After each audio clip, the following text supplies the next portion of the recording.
Hello everyone and welcome to my channel. এখন আমি lux 2004 সালে রিলিজ হওয়া এই সিনেমাটা, যেটা আমি দেখলাম নেটফ্লিক্স থেকে দেখেছি, কিন্তু এটা অ্যামাজন প্রাইমেও আছে, মানে দুটো ওটিটিতেই এটা অ্যাভেলেবেল আছে। তো ফারহান আখতারের পরিচালনায় এই সিনেমায় মুখ্য চরিত্রে যারা যারা আছেন, অমিতাভ বচ্চন, ঋতিক রোশন, প্রীতি জিন্টা, এছাড়াও বোমান ইরানি, লিলিত দুবে, শরদ কাপুর, রণবীর শোরে সহ আরও অনেকে এখানে অভিনয় করেছেন। এই সিনেমার মিউজিক দিয়েছেন শঙ্কর এহসান লয়। এই সিনেমার বাজেট ছিল 14 কোটি, আর এই সিনেমার লাইফ টাইম কালেকশন 26 কোটি। তো সুতরাং এই সিনেমাটাকে আমরা হিট বলতে পারি। তো এই সিনেমার শুটিং কোথায় কোথায় হয়েছে, যেহেতু লাক্স সিনেমাটা, যারা আপনারা জানেন যে এই লাক্স এই সিনেমাটা মূলত আর্মির ওপর বেস করে, তো যথারীতি এই সিনেমাটা উত্তরাখণ্ড, কার্গিল, লাদাখ এই সব জায়গায় এখানকার শুটিং হয়েছে। এবং ঋতিক রোশনের যে পোর্শনটা, ঋতিক রোশন একজন আর্মি অফিসার ছিলেন, তো তার যে পোর্শনটা, তার ট্রেনিংয়ের টাইমটা, ওই জায়গাটা শুটিং হয়েছে ইন্ডিয়ান মিলিটারি একাডেমি দেরাদুনে, সেটা শুটিং হয়েছে। এবার যদি আমি অল্প করে যদি গল্পটা বলি, তাহলে হচ্ছে করণ শেরগিল এবং রমির চরিত্র, মানে প্রীতি জিন্টার চরিত্রটা কিসের ওপর বেস করা? বরখা দত্ত, বিখ্যাত জার্নালিস্ট বরখা দত্তের ওপর বেস করে রমির চরিত্রটাকে লেখা হয়েছে। মানে ওয়ার জোনগুলোকে মানে এই ধরনের সাংবাদিকরা কাভার করে এবং খুব রিস্ক ফ্যাক্টর থাকে, যেটা আমরা সিনেমার শেষের দিকে আমরা দেখতে পাবো।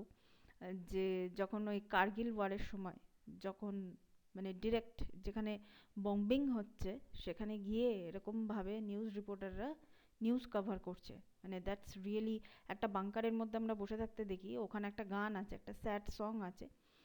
তো বাংকারের মধ্যে আমরা দেখতে পাই যে ঋতিক রোশন অনেকজনের সঙ্গে, অন্যান্য তার কলিগদের সঙ্গে, আর উল্টো দিকে রমির যে ক্যারেক্টার মানে প্রীতি জিন্টা ওখানে বসে আছে। তো ওই রকম ধরনের জিনিস কিন্তু সত্যি সত্যি হয়, ইটস ট্রু। এবং এখানে অমিতাভ বচ্চন তো দারুণ অভিনয় করেছেন। ঋতিক রোশনের যে পোর্শনটা দেখানো হয়েছে, ঋতিক রোশনের কিন্তু শুধুমাত্র যে আর্মির পোর্শনটা দেখানো হয়েছে তা না, ঋতিক রোশনের লাইফে, মানে করণ শেরগিলের লাইফে কোনো এম ছিল না, যে অ্যাকচুয়ালি সে কি হতে চায়। মানে তার কোনো কাজেই তার মন বসে না, সে কি হতে চায়, তার এম কিছু ছিল না। সে মানে মানে কি বলবো, মানে লক্ষ্যহীন একজন মানুষ। এবং সেই জিনিসটা এখানে ফারহান আখতার খুব সুন্দরভাবে পোট্রে করেছেন, যে ম্যায় ऐसा क्यों हूँ, এই গানটার মাধ্যমে। এই গানটা কোরিওগ্রাফি করেছেন প্রভুদেবা, এবং বেস্ট কোরিওগ্রাফারের পুরস্কার কিন্তু তিনি পেয়েছিলেন এই সিনেমাটার জন্য।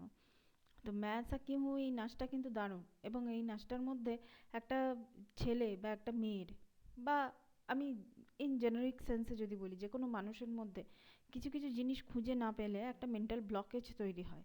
এবং ঋতিক রোশনের ওখানে নাচটা দেখবেন, হাত পা মানে হাতটা বাঁধা অবস্থাতে আছে, মানে মানে সে ফ্রিলি কোনো কিছু সে করতে পারছে না, তার কারণ হচ্ছে তার মেন্টাল ব্লকেজ আছে।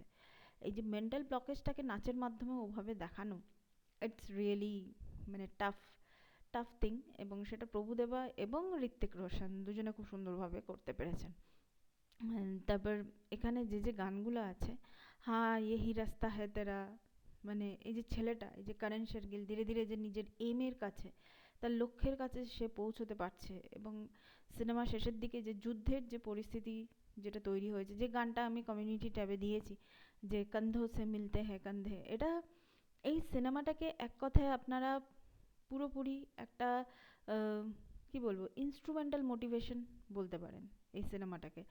আমাদের ইয়াং জেনারেশনের কাছে ইনস্ট্রুমেন্টাল মোটিভেশন মানে গানের মাধ্যমে আপনাকে উৎসাহিত করবে যে আপনারা ইন্ডিয়ান আর্মিতে জয়েন করুন। তো সেই হিসাবে মানে এই যে কন্ধো সে মিলতে হ্যায় কন্ধে, দেশাত্মবোধক গান, দেশাত্মবোধক ঠিক না, এটা আর্মির গান। আর্মি মানে এরা চলতে চলতে কি কি না দেখছে, একটা আমরা গানটার মধ্যেই আমরা দেখতে পাচ্ছি যে সামনে উম, বাংক মানে একটা আর্মি ভ্যান জ্বলে পুরো পুরো কালো হয়ে গেছে, মানে ছাই হয়ে গেছে, সেটার সামনে তারা দাঁড়িয়ে আছে, তাদের মেন্টালি তারা ইমোশনাল হয়ে যাচ্ছে, কিন্তু তবুও তারা কিন্তু এগিয়ে যাচ্ছে তাদের কর্মস্থলের দিকে, মানে যেটা তাদের ডিউটি সেটার দিকে কিন্তু তারা এগিয়ে যাচ্ছে, এটাই তাদের ডিউটি।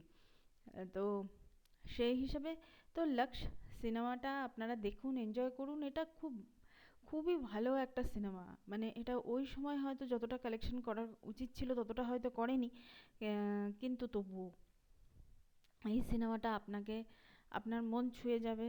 মানে ইনফ্যাক্ট অনেক প্র্যাকটিক্যালিটি এই জিনিসটার মধ্যে আছে।